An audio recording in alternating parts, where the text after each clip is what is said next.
Solve the system by the elimination method. We have the equations 6x minus 5y is equal to 0 and negative 2x plus 3y is equal to 0. If we use the elimination method, we'd like to be able to add these equations together and eliminate either the x or y variable.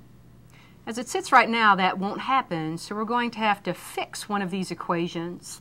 I'm going to go ahead and start this by labeling these equations as equations number 1 and 2.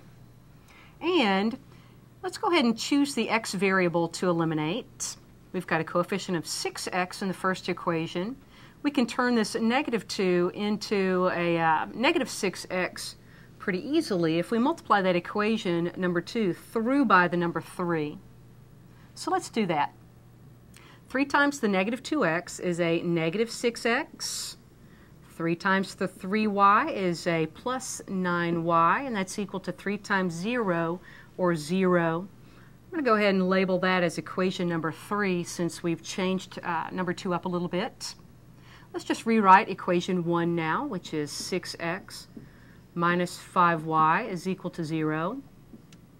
And now let's add the two equations. Our x variable is indeed eliminated. Adding the y coefficients, we get the number 4 times y, and that's equal to 0. Dividing both sides by 4, we get y is equal to 0. So we've solved for the y variable. Now let's find x. I'm going to go back to equation number 1, which is 6x minus 5y is equal to 0, and substitute y is equal to 0 in this equation to solve for x. So 6x minus 5 times 0 is equal to 0.